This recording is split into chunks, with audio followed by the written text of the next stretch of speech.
Drake Maye versus Sam Darnold, the Prodigy versus the reborn veteran.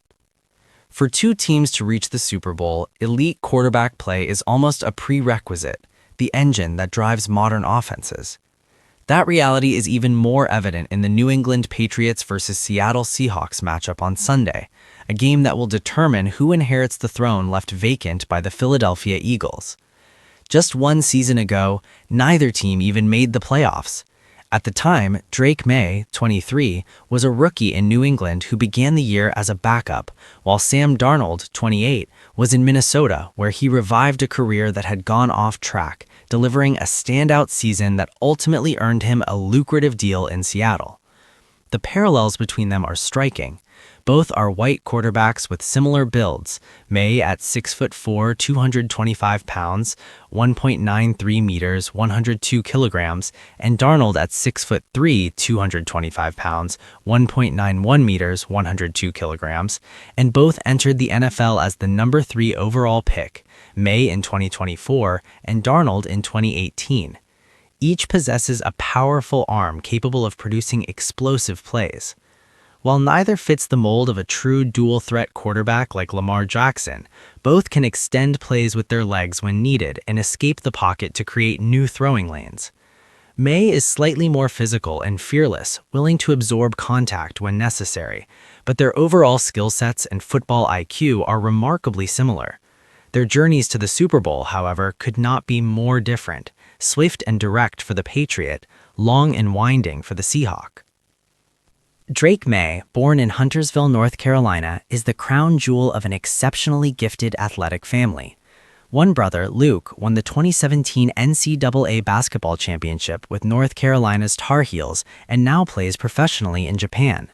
Another, Cole, was the championship pitcher at the College World Series that same year with the Florida Gators. Competitive DNA clearly runs deep. A star quarterback since high school, Drake, unlike his brothers, does not have an NCAA title to his name. He chose proximity to home at the University of North Carolina over a blue-chip scholarship from one of college football's powerhouses, Alabama. With the Tar Heels, he set school records for passing yards and touchdown throws, despite spending only 3 seasons there and barely seeing the field in the first, before declaring for the NFL draft. The Patriots, adrift and still searching for a new standard-bearer after multiple failed attempts to fill even part of the massive void left by the post-Brady era, selected Maye with the 3rd overall pick.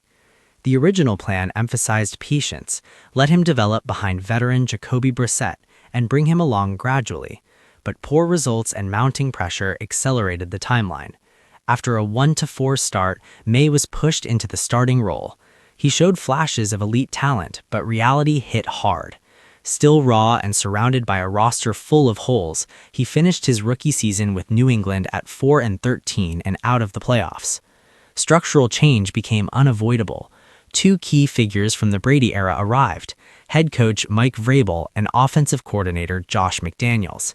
Vrabel himself cited Maye's natural talent as one of the reasons he accepted the job. Under this new framework, the quarterback flourished. New England posted a 14-3 record. Maye threw for nearly 4,400 yards with 31 passing touchdowns, added 4 more on the ground, and emerged as a serious MVP candidate. Sam Darnold, born in Dana Point, California, also comes from a sports-oriented family. His mother is a physical education teacher and his sister a volleyball player, though the competitive lineage is less pronounced. His father once worked as a Marlboro Man, one of the iconic cowboys featured in the brand's cigarette ads back when tobacco advertising was still permitted. Darnold's path to quarterbacking came late. In high school, basketball was his main focus, where he excelled, while in football he played wide receiver on offense and linebacker on defense. Only after the starting quarterback suffered an injury did Darnold step in. He performed so well that the coach never took the position away from him. He received multiple scholarship offers and chose USC, where his father had studied. Like Maye, he spent 3 years there and barely played as a freshman. Over his final 2 seasons, he compiled a 20-4 record as a starter, throwing for 7,200 yards and 57 touchdowns. The NFL beckoned, but he entered through the worst possible door. The New York Jets, a franchise that had missed the playoffs for 8 straight years and showed little sign of a coherent plan, a situation that remains largely unchanged, selected him in the 2018 draft, the same season Tom Brady led the Patriots to their 6th and final Super Bowl title. Darnold spent 3 difficult seasons there before moving on to the Carolina Panthers, another struggling organization. 2 more lost years followed, the last marred by injuries.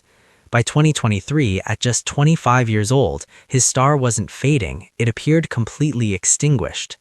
The San Francisco 49ers then offered him a 1-year deal to serve as Brock Purdy's backup.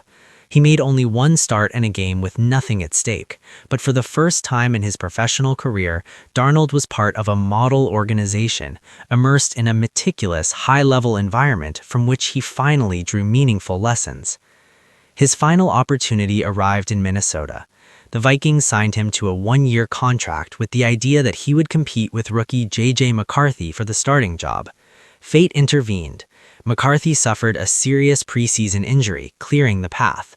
Darnold knew it was now or never, and it was now.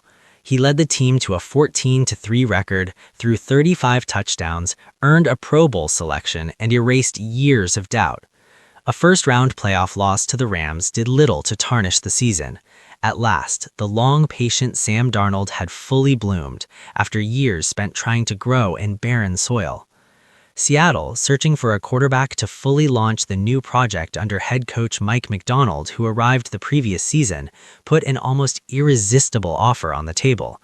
3 years, $100 million. The rest is history. The NFL's best record, elite production, and the Vince Lombardi Trophy just 1 step away.